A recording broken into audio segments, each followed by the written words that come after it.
3 album ನಾನು ಮಾಡಿದ್ದು. ಒಂದು ವಾಕ್ಮಾನ್ ಅಲ್ಲಿ ರೆಕಾರ್ಡ್ ಮಾಡ್ಕೊಂಡು ಹೋಗಿ, ಜಿಲ್ಲಾ ಪಂಚಾಯತಿ ತುಂಬಾ ಜಿಗಣೆ ನೋಡಣ್ಣ, ತಾಲೂಕು ಪಂಚಾಯತಿ ಒಳಗೆ ತರಲೆ ಕಾಣಣ್ಣ, ಈ ತಾಲೂಕ್ ಆಫೀಸ್ ಮೂಲೆಲ್ಲೂ ಹೆಗ್ಣ ನೋಡಣ್ಣ, ಈ ಹೈನು ಮಿಂಡ್ರಿ ಎಮ್ಮೆಲ್ಲೆ ಯಮ ಕಾಣಣ್ಣ, ಊರ್ಗೊಬ್ಬ ಪಂಚಾಯತಿ ಮೆಂಬರ್ ಅವನಣ್ಣ. ಅವ್ರು ಒಳಿದೇ ಇರೋದು ನೀವು ಬಳಸ್ಕೊಡ್ತಾ ಇದ್ದೀನ, ಹಿಂಗೆ ಇರ್ಬೇಕು. ಏನ್ ಚಂದ ಏನಂದ ಬೆಂಗಳೂರು ನೀರು, 100ಕ್ಕೆ 100 ಮೇಲೂ ನಮ್ಮ ಹಳ್ಳಿ ಫಿಗರ್. ಸರ್ ತಬಲಾ ಪೂರ್ತಿ 0 ಮಾಡ್ಬಿಡಿ ಸರ್, ಹಿಂಗೆ ಸರ್ ಹಿಂಗ್ ಮಾಡಿ ಅಂದ್ಬಿಟ್ಟು ನಾನ್ ಬರಲ್ಲ ಹಂಗ್ ಬರ್ಲಿ ಸರ್. ಕೆಲ್ಸಕ್ಕೆ ಬಾರದ್ ವಿದ್ಯೆ ಕಲ್ತವ್ರು ಕಾಲೇಜ್ ಹುಡುಗಿರು ಅನ್ನಕ್ ದಾರಿ ಮಾಡ್ಕೊಂಡವೆ ಗಾರ್ಮೆಂಟ್ ಫಿಗರ್. ನಾನು ಎಂತ ದಡ್ಡ ಅಂದ್ರೆ ಇದನ್ನ ಹೇಳಲೇಬೇಕು ನಿಮ್ಗೆ, ನಿಮ್ಮ ಕ್ಯಾಮ್ರಾ ಮುಂದೆ. ರಾಜ್ಕುಮಾರ್ ಎಷ್ಟೊಂದು ಭಯವಾಗಿದ್ರು, ಬಿಡಿ ಸೇರ್ಕೊಂಡು ಕೂತ್ಕೊಂಡ್ಬಿಡ್ತಿದ್ವಿ ಅಂತ ಸಂದರ್ಶನದಲ್ಲಿ ಹೇಳ್ತಾರೆ. ಮೆಸೇಜ್ ಹೋಗ್ತದೆ ಅನ್ನುವಂತ ಎಷ್ಟು ಭಯ ಇತ್ತು.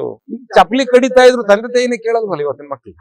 ಒಂದು ದೊಡ್ಡ ಹೆಸರು ಬಂದ್ಬಿಡ್ತಲ್ಲ ನನ್ಗೆ, ಇಷ್ಟೊಂದು ಆ ಕಾಲಕ್ಕೆ ಹಣ ಬಂತಲ್ಲ. ರಾಜ್ಕುಮಾರ್ ಎಷ್ಟೊಂದು ಭಯವಾಗಿದ್ರು, ಅವ್ರ ವೈಯಕ್ತಿಕ ಬದುಕಿನ ಬೀಡಿ ಸೇರ್ತಾ ಇದೆ. ನಾನು ನರಸಿಂಹರಾಜು ಪರದೆಯಿಂದಕ್ಕೆ ಹೋಗ್ಬಿಟ್ಟು ಕಾಯ್ದು ಕಾಯ್ಸಾಗ ಬೀಡಿ ಸೇರ್ಕೊಂಡು ಕೂತ್ಕೊಂಡ್ಬಿಡ್ತಿದ್ವಿ ಅಂತ ಸಂದರ್ಶನದಲ್ಲಿ ಹೇಳ್ತಾರೆ. ಸಿನಿಮಾದಲ್ಲಿ ಅವರು ಸಿಗರೇಟ್ ಸೋಡ್ಲಿಕ್ಕೆ, ಯಾಕಂದ್ರೆ ಅದು ಮೆಸೇಜ್ ಹೋಗ್ತದೆ ಅನ್ನುವಂತ ಎಷ್ಟು ಭಯ ಇತ್ತು, ಎಷ್ಟು ಸಾಮಾಜಿಕ ಹೊಣೆಗಾರಿಕೆ ಅವ್ರಿಗಿತ್ತು ಅಂತಕ್ಕಂಥದ್ದು.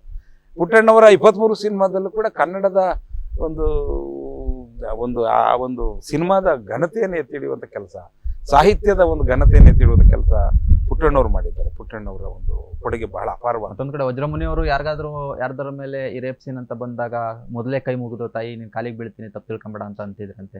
ಅಂತ ಕಾಲಘಟ್ಟ. ಹೌದು, ಅಂತ ಕಾಲಘಟ್ಟ ಅಭಿನಯ ಅದು ಅಂತ ಹೇಳಿ, ಗೌರವಸ್ಥರಿದ್ದಂತ ಕಾಲ ಬಿಡಿ. ಆ ಮಾನ ಮರ್ಯಾದೆ ಗೌರವ ಅಂದ್ರೆ ಈಗ ಅವತ್ತಿನ ಅಭಿಮಾನಿಗಳಿಗೂ ಇವತ್ತಿನ ಸೋಷಿಯಲ್ ಮೀಡಿಯಾ ಅಭಿಮಾನಿಗಳಿಗೂ ಏನ್ ವ್ಯತ್ಯಾಸ ಇದೆ ನಿಮ್ಗೆ? ಏನ್ ಅನ್ಸುತ್ತೆ ಇವತ್ತಿನ ಅಭಿಮಾನಕ್ಕೂ ಅವತ್ತಿನ ಅಭಿಮಾನಿಗಳ ವಿಚಾರದಲ್ಲಿ? ಅದನ್ನೇ, ಇದು ಎಲ್ಲದಕ್ಕೂ ಕಾರಣ ಸಮಾಜದ ಮೌಲ್ಯಗಳೇ. ಸಮಾಜ ಈಗ ನೋಡಿ, ನಮ್ಗೆ ನಮ್ ಚಿಕ್ಕ ಹುಡುಗನಲ್ಲಿ ಪಕ್ಕದ ಮನೆಯವ್ರು ಯಾರು ಕೂತಿರ್ತಾರೆ, ಅವ್ರ ಎದುರುಗಡೆ ಊರ್ ಕಡಿತಿರ್ತೀವಿ ಅಂದ್ಕೊಳ್ಳಿ. ನಾವು ಊರು ಕಡಿತಾ ಇರೋದು ಯಾರ ಎದುರುಗಡೆ? ಪಕ್ಕದ ಮನೆಯವ್ರ ಎದುರುಗಡೆ, ಮುಖದ ಮೇಲೆ ಹೊಡೆಯವ್ರು ನಮ್ಗೆ. ಊರ್ ಕಡಿಚ ಯೋಗ್ಯ ಅಂತ ನಮ್ಗೆ, ನಮ್ಮ ಅಪ್ಪನಿಗೆ ಆಗದೆ ಇರೋರೇ ಇರ್ಲಿ, ಯಾರದೇ ಮಕ್ಕಳಾಗಿ ಒಳ್ಳೆ ಬುದ್ಧಿ ಕಲಿಬೇಕು ಅವ್ರು ಅನ್ನೋಂಥ ಮೌಲ್ಯದ ಕಾಲ. ಈಗ ಚಪ್ಪಲಿ ಕಡಿತಾ ಇದ್ರು, ತಂದೆ ತಾಯಿನೇ ಕೇಳೋದ್ವಲ್ಲ ಇವತ್ತಿನ ಮಕ್ಳನ್ನ. ಇನ್ನು ಅಕ್ಕಪಕ್ಕದ ಮನೆ ಬಿಟ್ರೆ ಕೊಲೆ ಆಗೋಯ್ತದೆ. ಮೇಷ್ಟ್ರು ಕೇಳಿದ್ರು, ಮೇಷ್ಟ್ರಿಗೆ ಹೊಡಿತಾರಲ್ಲ ಹೋಗ್ಬಿಟ್ಟು, ಹಂಗಯ್ಯ ಹೊಡೆದೆ ಮೇಷ್ಟ್ರೆ, ನಮ್ಗೆ ನನ್ನ ಮಗನ ಕೈ ಕಾಲು ಮುರಿದಾಕ್ಬಿಡಿ ಮೇಷ್ಟ್ರೆ, ಸರಿ ಬುದ್ಧಿ ಕಲಿಸಿ ಅಂತ ಕಾಲ ಬಂದಲ್ಲಿ ನಾವು ಹುಟ್ಟಿದ್ವಿ. ಗುಂಡಿಲ್ ಬಾಸಂಡೆ ಬರಂಗ್ ಹೊಡೆಯರವಾಗ ಹೊಡೆದ್ ಬಿಡೋರು, ಆಯ್ತಾ. ಹಂಗಾಗಿ ನಾವೆಲ್ಲ ಹುಟ್ಲಿಕ್ಕೆ ಈ ಸಮಾಜದಲ್ಲಿ ಸಾಧ್ಯತೆ ಆಗಿದೆ. ಇವತ್ತು ಮೇಷ್ಟ್ರೆ ಹಂಗಯ್ಯ ಹೊಡೆದೆ ಅಂದ್ಬಿಟ್ಟು ಎಣ್ಣೆ ಹೊಡ್ಕೊಂಡು ಹೋದ್ರೆ ಅಪ್ಪ ಅದವನು ಇನ್ಯಾವ ಕಾಲಘಟ್ಟದಲ್ಲಿ ಇನ್ಯಾವ ಒಳ್ಳೆ ಪ್ರಾಡಕ್ಟ್ಸ್ ಈ ಸಮಾಜದಲ್ಲಿ ಹುಡ್ತವೆ. ಹೀಗಾಗಿದೆ ಕಾರಣ. ಸಂಗೀತ ಕ್ಷೇತ್ರದಲ್ಲಿ ಯಾವುದು ಕೂಡ ಅಂದ್ರೆ ಸಂಗೀತ ಕ್ಷೇತ್ರ ಅಂತಲ್ಲ, ಎಲ್ಲಾ ಕ್ಷೇತ್ರಗಳು ಕೂಡ ಯಾವುದು ಕೂಡ ಸುಲಭ ಅಲ್ಲ. ಒಂದ್ ರಸ್ತೆಯಲ್ಲಿ ಹೋಗ್ಬೇಕಾದ್ರೆ 150 ಅಂಸು 150 ಗುಂಡಿ ಸಿಗುತ್ತೆ. ಅಂತ ಸಂದರ್ಭದಲ್ಲಿ ಸಂಗೀತ ಕ್ಷೇತ್ರಕ್ಕೆ ನೀವು ಕಾಲಿಟ್ಟಾಗ ಬಹುದೊಡ್ಡದಾಗಿ ಎದುರಿಸಿದ ಸವಾಲೇನು? ಏನಿಲ್ಲ, ನನಗೆ ಸಂಗೀತ ಬರೋಕ್ಕಿಲ್ಲ, ಯಾವ ರಾಗ ಯಾವ ತಾಳ ಗೊತ್ತಿರೋಕ್ಕಿಲ್ಲ. ಅಡ್ಡ ದುಡ್ಡಿ ಒಂದು ಕುರುಡು ವಿದ್ಯೆ ಅಂತಾರಲ್ಲ, ಆ ರೀತಿ ಬರ್ಕೊಂಡು ಹೊರಟೋಗ್ತಿದ್ದೆ. ಅವ್ರಿಗೆ ಹೋಗಿ ಪುಣ್ಯಾತ್ಮ ಮೋಹನ್ ರಾಜೆ ನನ್ನ 3ಕ್ಕೂ ಅವರೇ ಮಾಡಿದ್ರು. 3 ನನ್ನ ಆಲ್ಬಮ್ ಬಂದಿದ್ದು 3. ಇಷ್ಟೊಂದು ದೊಡ್ಡ ಹೆಸರು ಬಂದ್ಬಿಡ್ತಲ್ಲ ನನಗೆ, ಇಷ್ಟೊಂದು ಆ ಕಾಲಕ್ಕೆ ಹಣ ಬಂತಲ್ಲ, ಎಷ್ಟೆಷ್ಟೋ ಮಾಡಿಲ್ಲ ನಾನು. 3 ಆಲ್ಬಮ್ ನಾನು ಮಾಡಿದ್ದು, 3 ಫಸ್ಟ್ ಅಂಡ್ ಲಾಸ್ಟ್ ಆಗಿದ್ದು. ಅಷ್ಟಕ್ಕೂ ಅವರೇ ಮೋಹನ್ ರಾಜೆ ಮಾಡಿದ್ದು. ತಾಳ್ಮೆಯಿಂದ ಪುಣ್ಯಾತ್ಮ ಅವ್ರ ಟೀಮು, ಈ ಹುಡುಗನಲ್ಲಿ ಪ್ರತಿಭೆ ಇದೆ, ಒಳ್ಳೆ ರಾ ಮೆಟೀರಿಯಲ್, ಅದನ್ನ ಸಿದ್ಧ ವಸ್ತು ಮಾಡಿಕೊಟ್ರು. ಬೇಯಿಸ್ಬೇಕು ಚೆನ್ನಾಗಿ, ಚಿಕನ್ ಇದೆ, ಮಟನ್ ಇದೆ, ತರಕಾರಿ ಇದೆ, ಮಾಡಬೇಕು. ನಾನು ಒಂದು ವಾಕ್ಮಾನ್ ಅಲ್ಲಿ ರೆಕಾರ್ಡ್ ಮಾಡ್ಕೊಂಡು ಹೋಗಿದ್ದೆ. ಅದನ್ನ ಒಂದು ಯಶಸ್ವಿ ಹಾಡಿಗೆ ಬಳಸಿದ್ವಿ. ಜಿಲ್ಲಾ ಪಂಚಾಯತಿ ತುಂಬಾ ಜಿಗಣೆ ನೋಡಣ್ಣ, ತಾಲೂಕು ಪಂಚಾಯತಿ ಎಲ್ಲ ತರಲೆ ಕಾಣಣ್ಣ, ಈ ತಾಲೂಕ್ ಆಫೀಸ್ ಮೂಲೆಲ್ಲೂ ಹೆಗ್ಣ ನೋಡಣ್ಣ, ಈ ಹೈನು ಮಿಂಡ್ರಿ ಎಮ್ಮೆಲ್ಲೆ ಯಮ ಕಾಣಣ್ಣ, ಜಿಲ್ಲಾ ಪಂಚಾಯತಿ ತುಂಬಾ. ಇದಕ್ಕೆ ಆರಂಭದ ಮ್ಯೂಸಿಕ್ ಆಗಿ ಅದನ್ನ ಬಳಸಿ ಸರ್ ಇದನ್ನ ಅಂತ ಬ್ಯಾಕ್ ಮನೇಲಿ ಹಾಕಿದೆ. ಅದ್ಯಾವುದು ನಮ್ಮ ಹಳ್ಳಿ ಕಡೆ ಸೋಮ ಅಂತ ಸೋಮನ ಕುಣಿತ, ಮುಖವಾಡ ಹಾಕೊಂಡ್ಬಿಟ್ಟು ಹಿಂಗೆಲ್ಲ ಪರದೆ ಕೈಲೊಂದು ಕತ್ತಿ ಹಿಡ್ಕೊಂಡು ಕುಣಿಯೋ ಅಂತದ್ದು. ಅದನ್ನ ರೆಕಾರ್ಡ್ ಮಾಡ್ಕೊಂಡು ಹೋಗಿದ್ದೆ. ಸರ್ ಈ ಪ್ಯಾಟರ್ನ್ ಅಲ್ಲಿ ಮಾಡಿ ಸರ್, ಅದಕ್ಕೆ ಆ ಹಾಡನ್ನ ಎಂಟ್ರೆನ್ಸ್ ಹಿಂಗ್ ಬರ್ಲಿ ಸರ್ ಅಂತ ಹೇಳಿ ಆ ಸೋಮನ್ ಕುಣಿತ ಈ ರೀತಿ ಬ್ಲೈಂಡ್ ಆಗಿ ಹೇಳ್ತಿದ್ದೆ. ಅವ್ರಿಗೆ ಇಷ್ಟ ಆಯ್ತಿತ್ತು. ಅವ್ರು ಒಳಿದೇ ಇರೋದು ನೀವು ಬಳಸ್ಕೊಡ್ತಾ ಇದ್ದೀನಿ ನಾನು, ಹಿಂಗೆ ಇರ್ಬೇಕು ಸರ್. ಆಮೇಲೆ ಏನ್ ಚಂದ ಏನಂದ ಬೆಂಗಳೂರು ಹುಡುಗಿರು, 100ಕ್ಕೆ 100 ಮೇಲೂ ನಮ್ಮ ಹಳ್ಳಿ ಫಿಗರು, ಏನು ಚಂದ ಏನು ಈ ಹಾಡು ಮಾಡಿದ್ರಲ್ಲ. ಈಗೇನು ಈಗಲೆಲ್ಲ ವೈರಲ್ ಆಗಿ ಬರ್ತಾ ಇದ್ದಿಲ್ಲ ಈಗಲೂ ಸೋಷಿಯಲ್ ಮೀಡಿಯಾದಲ್ಲಿ.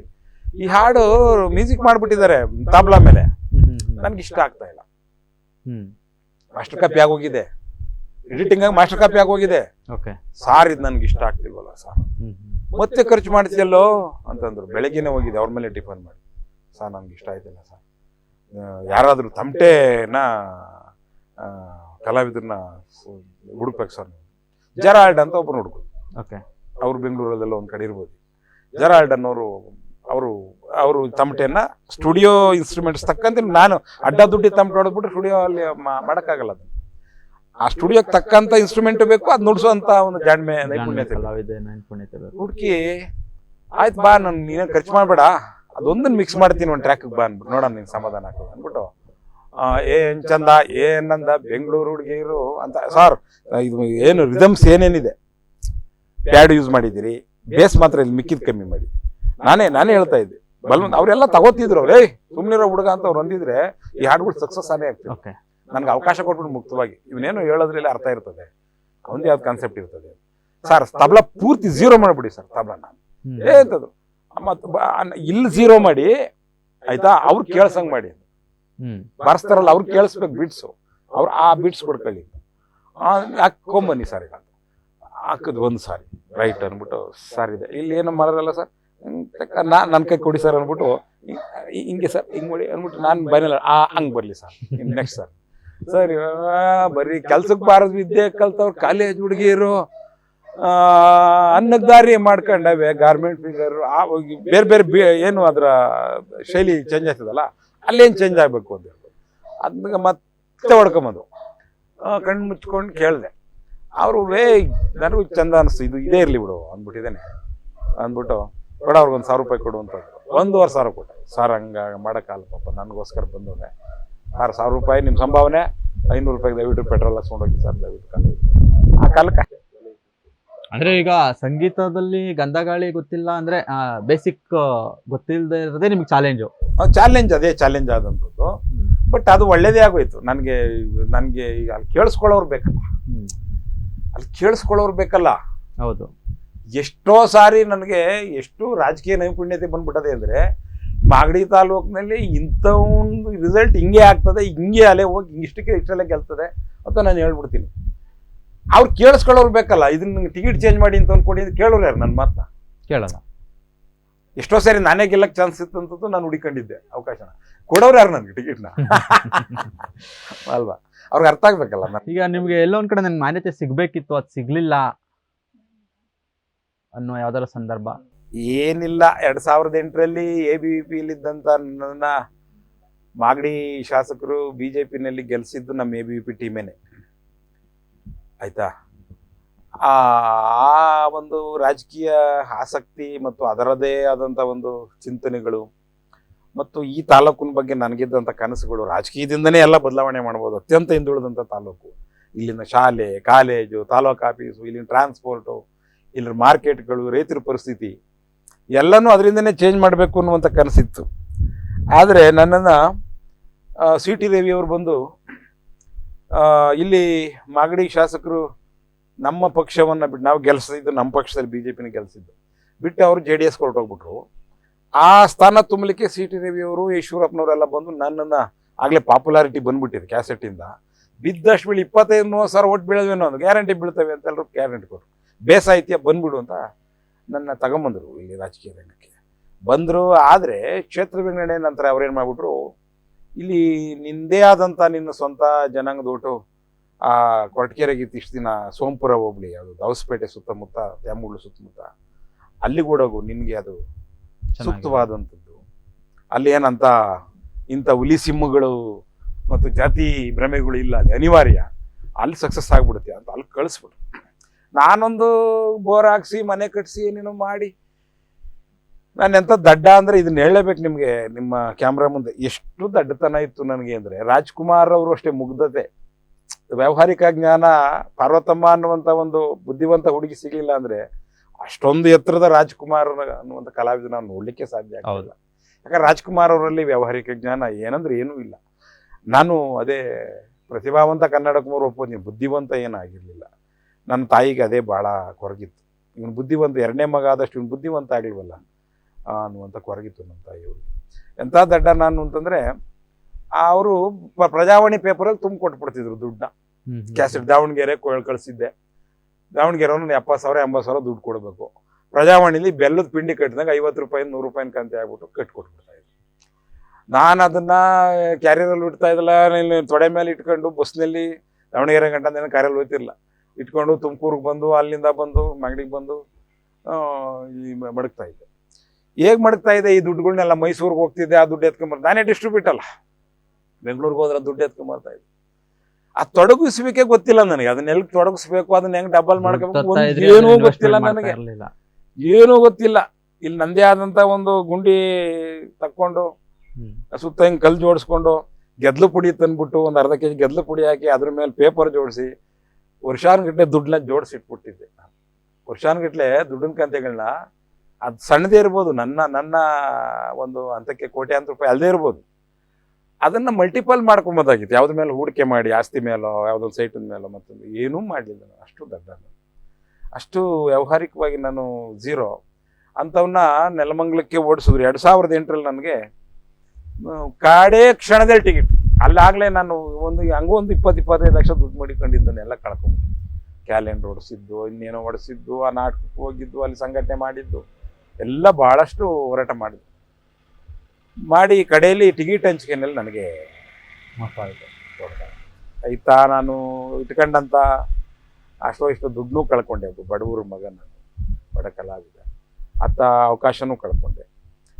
ಆಯ್ತು ಬಾರಪ್ಪ, ಗೆಲ್ಸ್ಬಿಟ್ಟಿದ್ದೀವಿ, ನೀವು ಸೋದರ ಮಾವನ್ನೇ ಗೆಲ್ಸ್ಬಿಟ್ಟಿದ್ದೀವ ಟಿಕೆಟ್ ಕೊಟ್ಟು, ಮಾವನ ಜೊತೆನೇ ಇರು, ಅವನಿಗೇನಂತ ಪ್ರಾಕ್ಟೀಸ್ ಇಲ್ಲ, ನೀನೇ ಇರು. ಅಲ್ಲಿ ಕೇಳೋ ಪರಿಸ್ಥಿತಿಲಿ ಅವ್ರು ಯಾರು ಕಾಣಲಿಲ್ಲ. ಅವ್ರು ಮಾಡೋ ಭ್ರಷ್ಟಾಚಾರಗಳು, ಅವ್ರು ಮಾಡೋ ಕೆಟ್ಟ ಕೆಲಸ, ನನ್ನ ಕೆರಿಯರ್ ಹೋಯ್ತದಲ್ಲ. ಯಾರಿಗೆ ಬೇಕಪ್ಪ ದುಡ್ಡು ಮಾಡೋ ಅಂಥವ್ನೆಲ್ಲ ನನಗೆ ಹೆಸರು ಉಳಿಸ್ಕೊಳ್ಳೋಂಥವ್ನು, ನೆಮ್ಮದಿಯಾಗಿ ಬದುಕ್ತೀನಿ ನಾನು ಅಂತ ವಾಪಸ್ ಬಂದ್ಬಿಟ್ಟೆ. ಇದು ಒಂದು ಡ್ರಾಬ್ಯಾಕ್. ನಾನು ಇದೆಲ್ಲ ಆದ್ಮೇಲೆ ಕಂಪ್ಲೀಟ್ ಕೃಷಿಕರಾಗ್ಬಿಟ್ರಿ. ಸಂಪೂರ್ಣ ಕೃಷಿ ಮತ್ತು ಕುಣಿಗಲಲ್ಲಿ ಆಫೀಸ್ ಮಾಡಿ ಸಾವಯವ ಕೃಷಿ, ಲಾಭದಾಯಕ ಕೃಷಿ ಕಡೆಗೆ ತಗೊಂಡೋದೆ. ಇನ್ನು ನಿರಂತರ ನನಗೆ ಕೃಷಿಕನಾದ ಮೇಲೆ ನಿಮ್ದು ಒಂದು ದಿನದ ಲೈಫ್ ಸ್ಟೈಲ್ ಹೇಗಿರುತ್ತೆ? ಸೀಸನಬಲ್ ಇದು. ನಾನು ವ್ಯವಸಾಯದಾಗ ನಂದೊಂದಿಷ್ಟು ಮಾಡ್ಕೋತೀನಿ, ಮನೆಗೆ ಏನು ಬೇಕೋ ಬೆಳ್ಕೋತೀನಿ. ನಾನೇನು ಕಮರ್ಷಿಯಲ್ ಒಂದ್ಸರಿ ಟೊಮೊಟೊ ಹಾಕ್ದೆ, ಮತ್ತೊಂದು ಮಾಡಿದೆ, ಯಾರಿಗೆ ಬೇಕು ಇವತ್ತಿನ ರಿಸ್ಕ್ಗಳು ಭಾಳ ಕಷ್ಟ ಆಗ್ತಾ ಇದೆ. ಮನೆಗೆ ಏನು ಬೇಕೋ ಅಷ್ಟು ಬೆಳ್ಕೊಂಡ್ಬಿಡ್ತೀನಿ. ಅಷ್ಟು ಹಾಕಿ ಸ್ವಲ್ಪ ನರ್ಸರಿ ಮಾಡ್ಕೊಂಡಿದ್ದೀನಿ. ಓಕೆ. ಈ ಅರಣ್ಯ ಕೃಷಿ ಗಿಡಗಳನ್ನ ನಾನೇ ಮಾಡಿಸ್ತೀನಿ. ಅಲ್ಲಿ ಮಳವಳ್ಳಿ ಹತ್ರ ನನ್ನ ಅಲ್ಲಿ ಸ್ವಲ್ಪ ಲೇಬರ್ ಕಮ್ಮಿ ಇದೆ, ಒಳ್ಳೆ ನೀರಿನ ಸೌಲಭ್ಯ ಇರೋದ್ರಿಂದ 7-8 ವರ್ಷದಿಂದ ಮಾಡ್ಕೊಂಡು ಏನೋ ಜೀವನ ಮಾಡಲಿಕ್ಕೆ ಏನು ಬೇಕೊಂಡು ಮಾಡ್ಕೊಂಡಿದ್ದೀನಿ. ಇನ್ನು ಸೀಸನಬಲ್ ಆದಂಥದ್ದು 106 ಎಕರೆ ಶ್ರೀಗಂಧ ರಕ್ತಚಂದನವನ್ನು ಹಾಕ್ಸಿರುವಂಥದ್ದು ನನ್ನ ಪ್ರೇರೇಪಣೆ.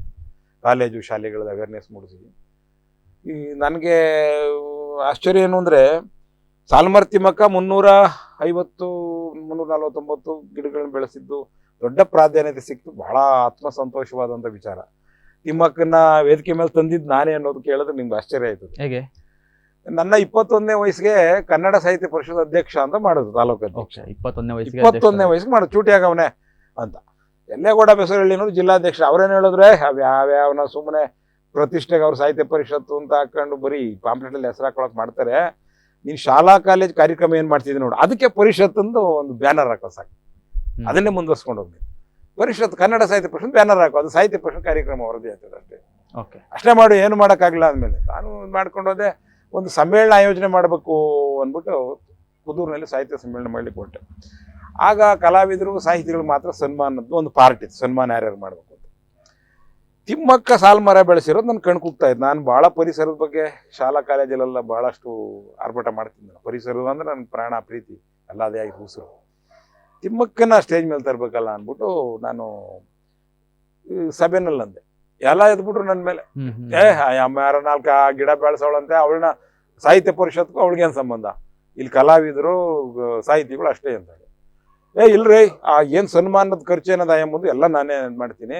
ಅಯ್ಯಮ್ಮನಿಗೆ ಒಂದು ಒಳ್ಳೆ ರೇಷ್ಮೆ ಸೀರೆಯನ್ನು ಕೊಡಬೇಕು ಅಂತ ಆಸೆ ಇದೆ ಸ್ಟೇಜ್ ಮೇಲೆ. ದಯವಿಟ್ಟು ನನಗೆ 5 ನಿಮಿಷ ಅವಕಾಶ ಮಾಡಿ, ಅಧ್ಯಕ್ಷ ಅಂತ ಮಾಡಿದ್ದೀರಿ, ನನ್ನ ಕ್ಯಾಂಡಿಡೇಟ್, ದಯವಿಟ್ಟು ನನಗೆ ಅವಕಾಶ ಮಾಡಿಕೊಡಿ ಅಂತೇಳಿ. ಸರಿ ಅಂತೇಳಿ ಎಂಥದ್ದು ಹಸಿರುವಳ್ಳಿ ಅಂತದ್ದು, ನಿಮ್ಮ ನೆಲಮಂಗಲ ತಾಲೂಕಲ್ಲಿ ಹಸಿರುವಳ್ಳಿ ವೆಂಕಟಪ್ಪ ಅಂತ ಅವರು, ಬೆಳ್ಳಿ ಕಿರೀಟದ ವೆಂಕಟಪ್ಪ ಅವ್ರನ್ನ ಹಾಕ್ಸಿದ್ರು. ಯಾರ್ಯಾರು ನೆನಪಿಲ್ಲ. ಆ ಬೆಳ್ಳಿ ಕಿರೀಟದ ವೆಂಕಟಪ್ಪನವ್ರು ಮಾತ್ರ ಆಂಜನೇಯನ ಪಾತ್ರ ಭಾಳ ಚೆನ್ನಾಗಿ ಮಾಡ್ತಿದ್ರು. ಒಂದು ಕುದೂರು ಸುತ್ತಲೆಲ್ಲ ಕರೆಸಿ ಅವ್ರ ಹೆಸರು ಸೂಸಿದ್ರು. ಅವ್ರ ಸನ್ಮಾನದ ಯಾರೋ ವಹಿಸ್ಕೊಂಡ್ರು, ಅವ್ರಿಗೆ ಏನೇನು ತೊಡಿಸ್ಬೇಕು, ಏನೇನು ಹಾಕ್ಬೇಕು ಆರಶ ಅಂತೇಳಿ. ತಿಮ್ಮಕ್ಕೊಂದು ನಾನು ವಹಿಸ್ಕೊಂಡು, ಇನ್ನು ಯಾರ್ಯಾರೋ ಒಂದು 4-5 ಜನ ಸನ್ಮಾನಿತರಿದ್ರು, ನೆನಪಿಲ್ಲ ನನಗೆ. ತಿಮ್ಮಕ್ಕನ ಹೋಯ್ತೀನಿ.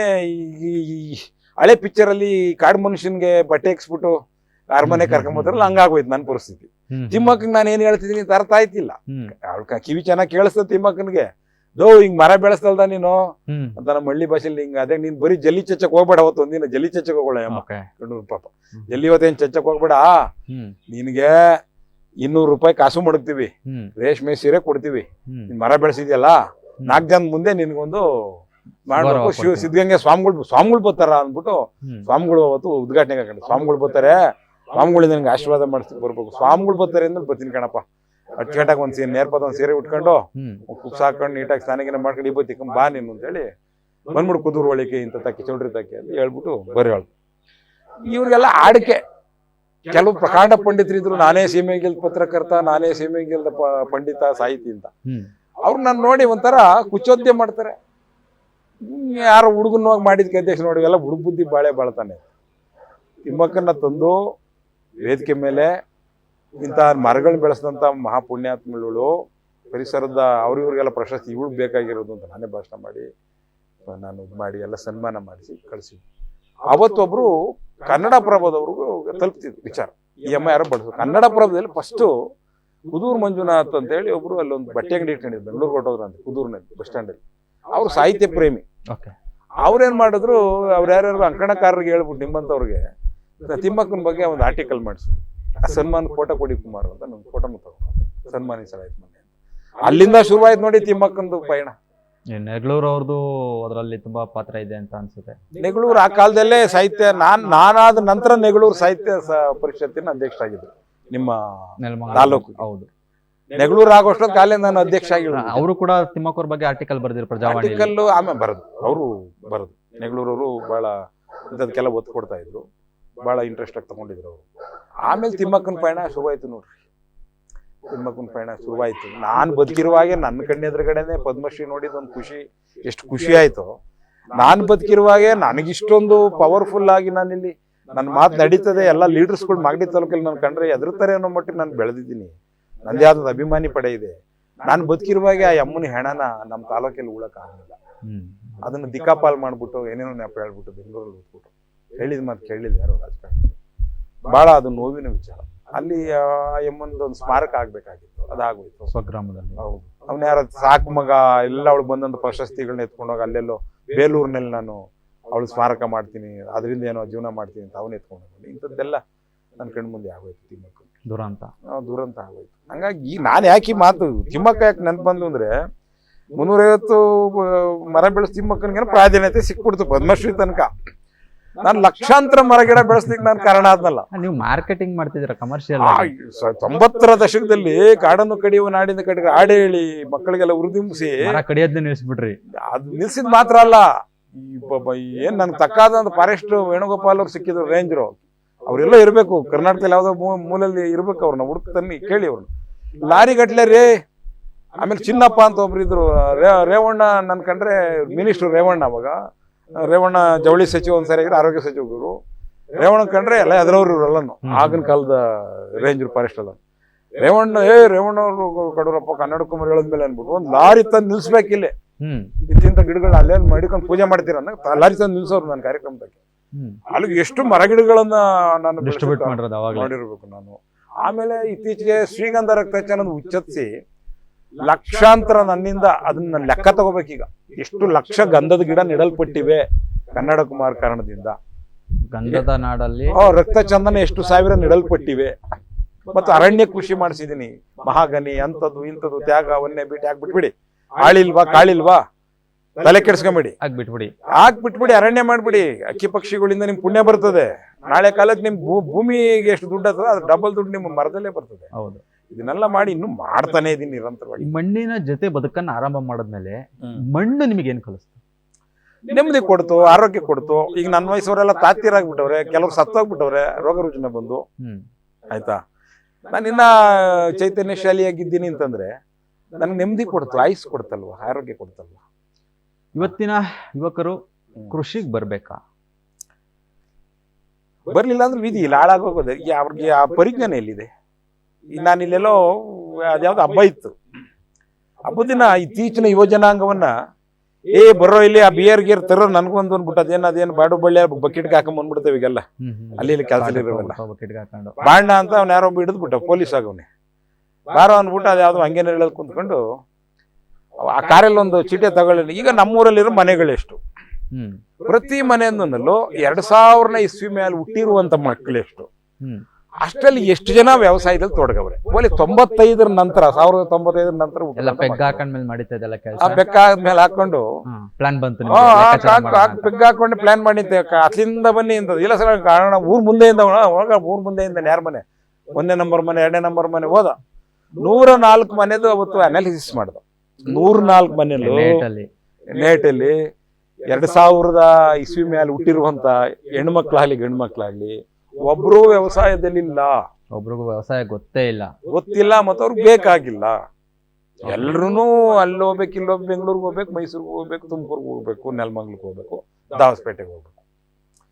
ಇದು ಇಡೀ ದೇಶದ ದಿಕ್ಸೂಜಿ. ನಾವು ಹಂಗೆ ಮರದ ನೆಳೆಯಲ್ಲಿ ಕುಂತ್ಕೊಂಡು ಆ ಪೆಗ್ಗಳು ಹಾಕೊಂಡು ಏನು ಕಂಡಿಡಿದ್ವಲ್ಲ ಅನಾಲಿಸಿಸ್, ಇಡೀ ಸಮಾಜದ ದಿಕ್ಸೂಜಿ. 2000 ಇಸ್ವಿಯ ನಂತರದ ಪೀಳಿಗೆ ವ್ಯವಸಾಯ ಆಸಕ್ತರಲ್ಲ. ಇವರೆಲ್ಲ ಮಾರ್ಕೊಳ್ಳೋಂಥವ್ರು. ಕುಂಟೆಗೆ ಇಷ್ಟಕ್ಕೆ ಹೋದ್ಮೇಲೆ ಅವನು ಇಷ್ಟು ಕುಂಟೆ ಮಾರ್ಕೊಂಡು ಅವನ ಮನೇಲಿ ಕಾರ್ ತಂದವನೇ, ಅವ್ರ ಮನೆ ಚಿನ್ನ ತಂದವನೇ, ಅವನೊಂದು ಮನೆ ಕಟ್ಸೋನೆ ಹೊಸ ತರ ಅಂದ್ಮೇಲೆ ಎಲ್ಲರೂ ಅದನ್ನ ಮಾಡ್ಕೊಂಡು ಹೋಗ್ತಾ ಇದ್ದಾರೆ ಅಷ್ಟೇ. ಮಾರ್ಕೊಂಡು ಹೋಗುವಂಥವ್ರು ಅಷ್ಟೇ, ಇವ್ರು ಯಾರು ಉಳಿಯುವಂಥವ್ರು ಇಲ್ಲ. ಅಪ್ಪನ ಗುಟ್ಟಿದ ಕೆಲಸ ಮಾಡೋರ್ ತೆಪ್ಪಗಾಗವ್ರಿ, ಕೆಲಸ ಮಾಡೋರ್ಗೆಲ್ಲ ಕಂಟ್ರಾಕ್ಟ್ ಕೊಡ್ತಾರ.